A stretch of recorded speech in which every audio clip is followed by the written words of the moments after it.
From Pacifica, this is Democracy Now! Booz Allen Hamilton is one of the largest intelligence contractors in America.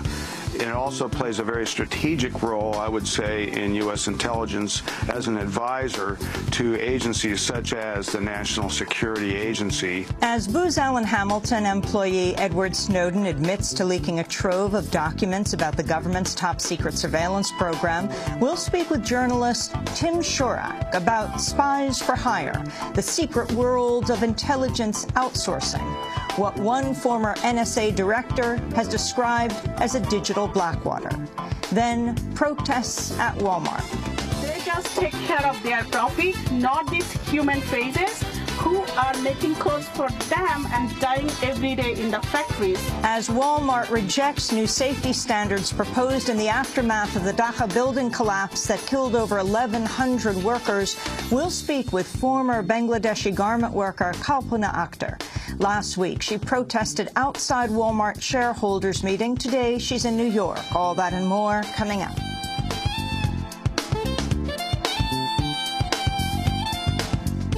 Welcome to Democracy Now!, democracynow.org, The War and Peace Report. I'm Amy Goodman. The Obama administration's reportedly preparing to charge NSA whistleblower Edward Snowden with leaking classified information.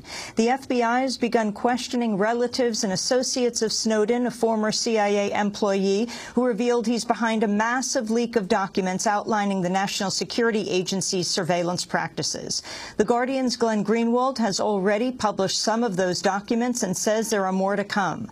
Snowden's whereabouts are unknown after he checked out of his Hong Kong hotel room Monday. Meanwhile, White House Press Secretary Jay Carney defended the administration's policies on surveillance. We need to strike the appropriate balance between our national security interests and our interests in privacy. The fact that upon coming into office, he assessed and his team assessed programs that existed and in some cases enhanced oversight. And he believes that with the oversight that exists and the implementation of the programs as they are implemented, that the balance is appropriately struck, has been appropriately struck, but it is an absolutely appropriate topic for debate. A support movement for Edward Snowden is already taking off in the United States. New York activist Andrew Stepanian was among dozens who rallied in Manhattan Monday.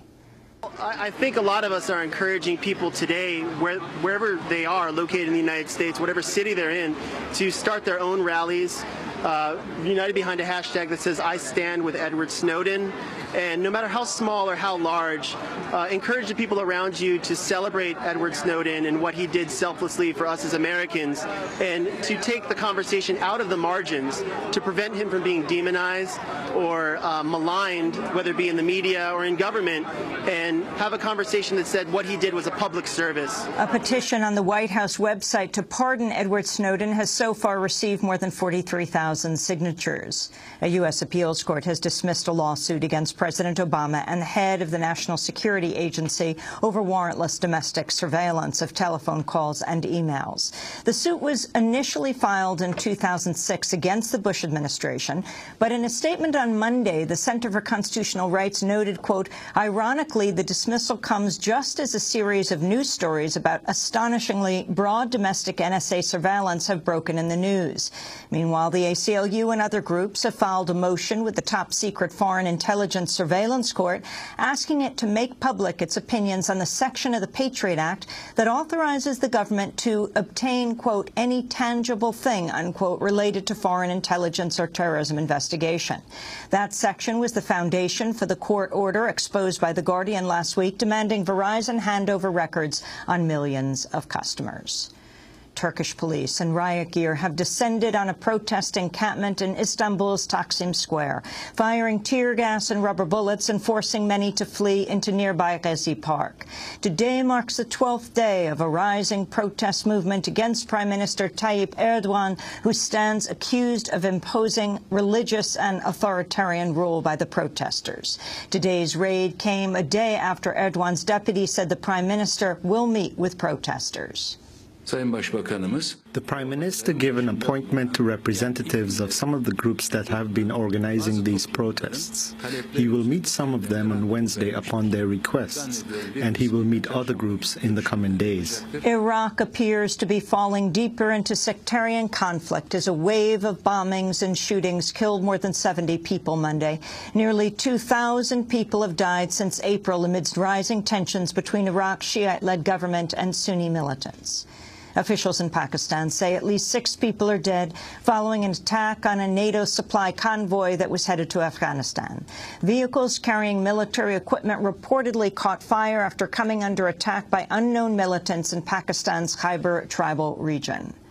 Bloomberg News reports the Pentagon seeking to spend nearly $23 billion on cybersecurity over the next 5 years, including $4.65 billion in the upcoming fiscal year, an increase of 18% over the current year. The budget outline includes more than $9 billion for defense against cyber attacks and nearly the same amount for cyber operations, which include offensive capabilities. The increased spending could be a major boon for private military contractors.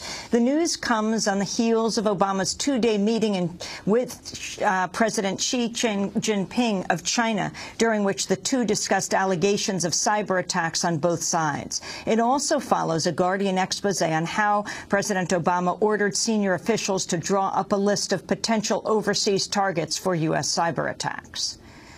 The Associated Press is reporting President Obama's leaning closer toward arming some Syrian rebels and could make a decision in the coming days.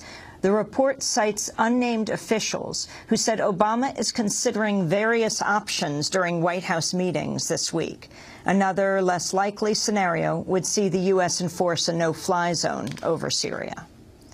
The Obama administration is dropping its opposition to the unrestricted sale of emergency contraception, allowing one type of morning-after pill, Plan B One Step, to be sold on store shelves, just like any other over-the-counter medication. Reproductive justice advocates hailed the move as a landmark victory that caps a more than decade-long battle for access.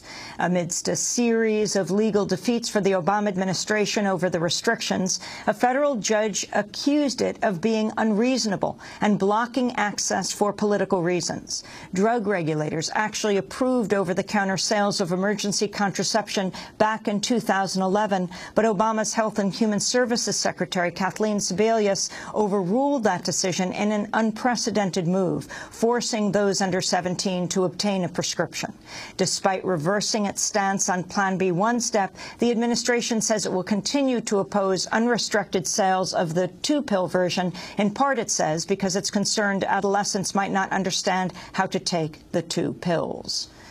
The U.S. Senate has passed a version of the Farm Bill that includes cuts to the food stamp program and an expansion of crop insurance viewed as a boon for big agribusiness. The bill passed with an amendment by Republican Senator David Vitter to ban people convicted of a violent crime from ever obtaining food stamps. Overall, it cuts the program by about $400 million a year. A version of the bill approved by a House committee last month would cut food stamps by about 5 times that amount. A U.S. appeals court has rejected a bid by organic farmers to prevent the agribusiness giant Monsanto from suing them over its patented seeds. The court ruled Monday the lawsuit was unnecessary because Monsanto has already promised that it will not take legal action if a farmer's crops are inadvertently contaminated with its genetically modified seeds. Monsanto has pursued more than 800 patent cases against farmers for allegedly using its seeds without paying. A lawyer with one of the plaintiff groups told Reuters, quote, "It's a very bizarre ruling that relies on a paragraph on Monsanto's website. It's a very real threat to American farmers," he said. The U.S. Supreme Court's rejected an appeal by 2 U.S. citizens seeking to sue former Defense Secretary Donald Rumsfeld after they were allegedly tortured at a U.S. military prison in Iraq. Donald Vance and Nathan Ertel were detained in 2006 after collaborating with an FBI investigation into gun running by their employer, the Iraqi-owned firm Shield Group Security. They said they were subjected to extreme sleep deprivation, cold temperatures, and prolonged interrogation before being released without ever being charged with a crime. Vance and Ertel said Rumsfeld was responsible for their mistreatment because he personally approved torture techniques used by U.S. forces in Iraq. But Monday's decision maintains a lower court ruling that Rumsfeld is not liable. In North Carolina, so-called Moral Monday protests against right-wing extremism in the state legislature continued at the state's General Assembly. Nearly 100 people were arrested, including Charlotte Observer faith reporter Tim Funk, who was there covering the action with a press ID around his neck. Thousands have turned out to protest cuts to social programs and attempts to scale back voting rights. Monday marked 50 years since President John F. Kennedy signed the landmark Equal Pay Act to prevent wage discrimination against women. In a speech commemorating the law, President Obama acknowledged the gender wage gap still endures half a decade later. The day that the bill was signed into law, women earned 59 cents for every dollar a man earned, on average. Today, it's about 77 cents. So it was 59, now it's 77 cents. It's even less, by the way, if you're an African American or a Latina. Over the course of her career, a working woman with a college degree will earn, on average, hundreds of thousands of dollars less than a man who does the same work. Now, that's wrong. In his remarks Monday, Obama also made a brief reference to LGBT rights in the workplace, saying his agenda included building an economy that, quote, gives every American the chance to get ahead no matter who you love. But some noted Obama has so far refused to heed calls to sign an executive order banning federal contractors from discriminating against workers on the basis of their sexual orientation or gender identity. Last week, First Lady Michelle Obama was confronted over her husband's failure to take such action by a protester who interrupted her speech at a private fundraiser in Washington. And I don't care what you believe in. We don't. Wait. One of the things that I don't do well is this. I can take the mic, but I'm leaving. So you all decide. No, I'm sure. No.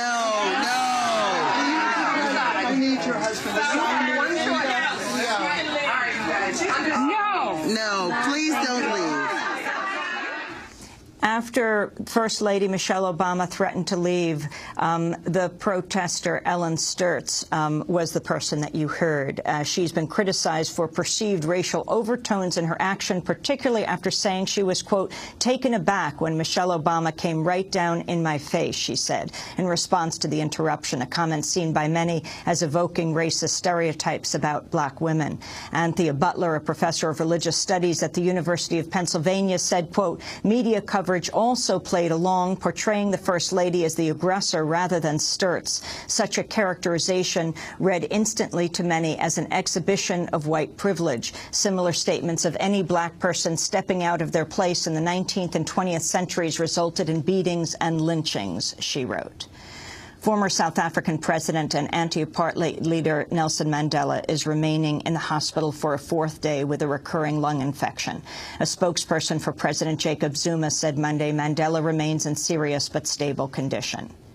Former President Nelson Mandela remains in hospital and his condition is unchanged. He was admitted to hospital in the early hours of Saturday morning, the 8th of June, with a lung infection. And President Zuma would like to reiterate his call to South Africa to pray for Madiba and his family in these difficult times that they are going through. And those are some of the headlines. This is Democracy Now!, democracynow.org, The War and Peace Report. I'm Amy Goodman. And I'm Aaron Mate. Welcome to our listeners and viewers around the country and around the world.